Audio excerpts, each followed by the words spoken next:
Next on Worcester News Tonight, a local college cuts the ribbon on a new facility. And tickets forgiven. Now dozens of Worcester residents getting good news about towing costs from a late winter parking ban. Good evening, thanks for joining us. I'm Tim McCone. Central Mass hit with frigid weather and it continues tonight. It was cold enough outside for many people to begin with, but if you factor in the whipping wind, the Worcester area experienced temperatures well below freezing. That cold weather certainly making life and work outdoors difficult today. Our Olivia Lemon was one of those outdoor workers, and she has more. The cold, it gets to you. Usually we don't have these frigid temperatures, but it's definitely better when it's warmer out. The thermometer barely cracked the low 20s Tuesday, making outdoor work difficult for people like Dimitri Safran. Everything is just more difficult in the cold weather. Cement freezes way too quick or hardens up way too quick.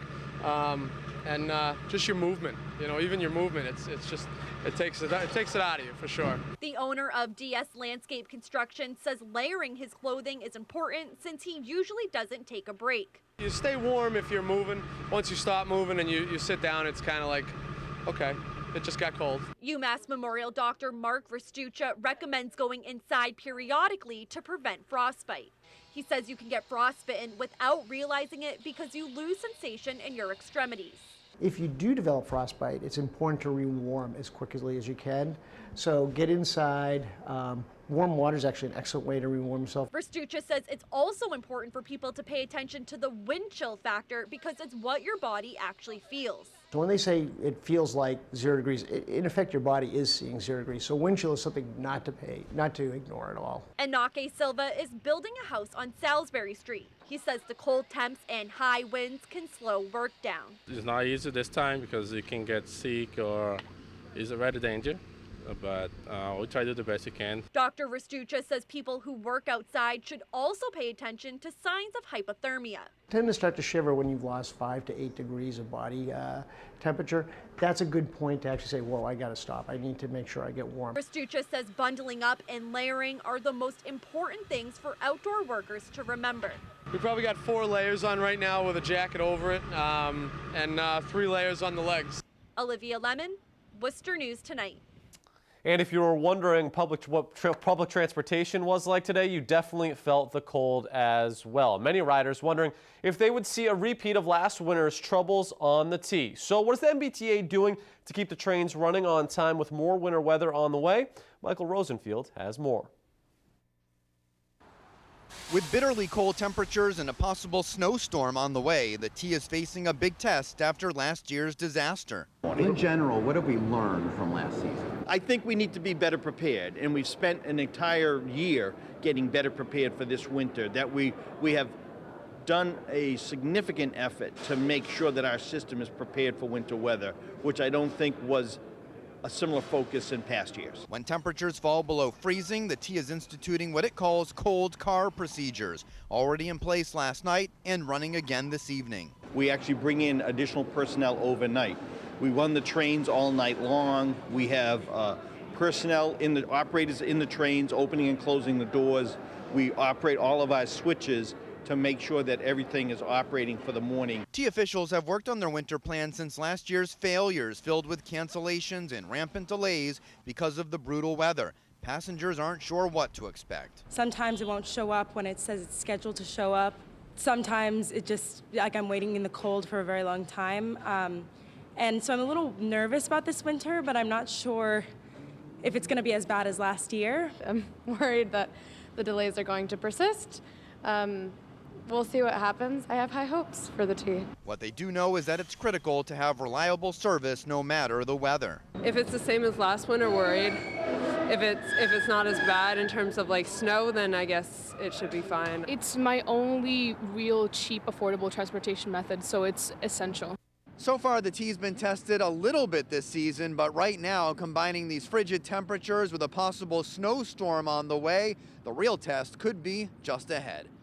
In Brighton, Michael Rosenfield, Worcester News Tonight. Worcester residents who had their cars towed Monday morning are now getting answers from the city. Worcester put its winter parking ban in place late Sunday night. It's the latest headache for the city so far this winter, but there is a happy ending for those affected. Last night, the city wiped out the cost of the parking tickets, and today, Worcester agreed to reimburse people for the towing expenses as well. Our Andy Madison has more on what was a frustrating experience for many. Luis Rivera thought his car was okay parked on the street Sunday night as it started snowing. I had checked to see if there was any parking bans or anything like that for the night for the following day, and there was nothing. He checked before going to bed around 9:30 Sunday night. When he awoke the next day, all he saw on the street was snow. I hear maybe snow plows or people shoveling or whatever. I go to check out and look outside the window, and my roommate's car is gone. The city put its winter parking ban in place, making the announcement at 11:30 p.m. when many people like Rivera had already gone to bed. Overnight, lots of cars were towed throughout the city. Rivera was able to get his car back on Monday, and it cost him. It's kind of inconvenient because I think, if you ask me, they just authorize people to just take money from everybody else overnight. So everybody's sleeping, getting ready to go to work the next day. Next thing you know, they owe $127 plus a ticket, which is $50. On Monday, while hundreds of residents tried to track down their cars, the city addressed the timing of the parking ban. A statement on the city's Facebook page said, quote, "On occasion, the timing of the declaration does not allow residents ample time to move their vehicles, or the city the time required to communicate this overnight through all media and social media outlets. Therefore, general forgiveness is being granted for all tickets issued in relation to the parking ban declared between January 17th and the 18th. The city is also planning to reimburse people for the towing fee." That would be great because, this is where the people we vote for come into play, because this was authorized while people were sleeping. The latest issue the city has faced this winter. Andy Madison, Worcester News Tonight.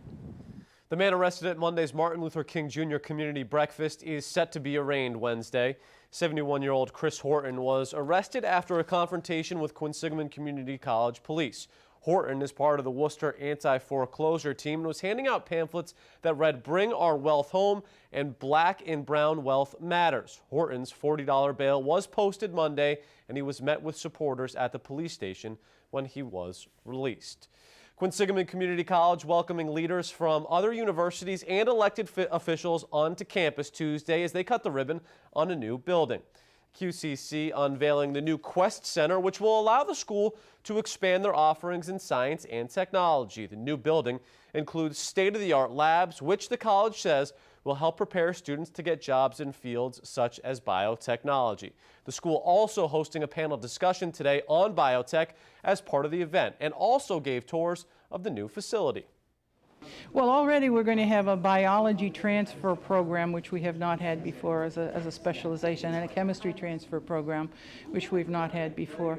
But it's enabling our faculty to move the theory and the practice closer together in both the technologies and the science, and for students to engage more in problem-based learning, which is very important to their ability to become viable in the workforce. Quinsigamond Community College says they expect students to be able to start using the new facility in a couple of weeks. Well, last night we introduced you to the Worcester Police Department's new recruit class. Of the 36 police recruits entering the 6-month academy, 5 will be sworn in for duty on Wednesday. They've already completed training and have experience, but are completing an orientation with the rest of the class. 2 others will be sworn in at a later date, and the remaining 29 recruits will complete the full session. They're set to graduate on July 1st. Recruits will train in firearms and first responder medical techniques. They'll also get driver training with the state's Executive Office of Public Safety and Security.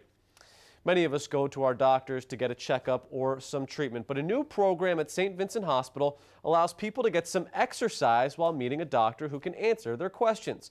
Our Patricia Nicholas has the story. Anna Gentili walks around the atrium at St. Vincent Hospital every week. It's a way to exercise and also how she met a few new friends. When you walk, it seems like you got, it's peace.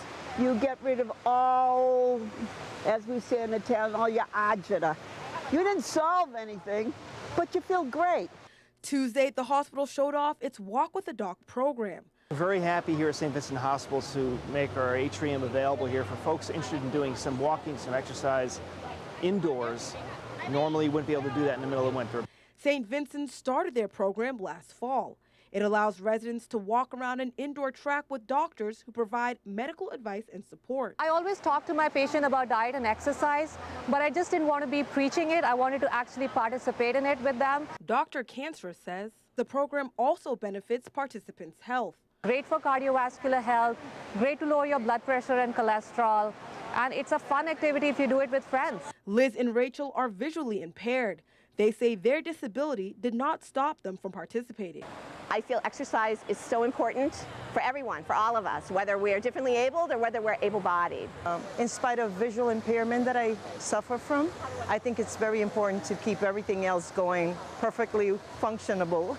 Others say the program has helped kickstart their fitness goals. I was working out with regularity years back, and then it slided, and I realized I was losing stamina, and walking is one good way to get back into shape. Patricia Nicholas, Worcester News Tonight. Worcester DCU Center announcing a big show today. Sting and Peter Gabriel will bring their rock, paper, scissors tour to Worcester on July 2nd. The DCU Center show is their only New England appearance. The two music icons are expected to perform their own songs as well as others together. Sting and Gabriel first performed together back in the 1980s. Tickets will go on sale on Monday, February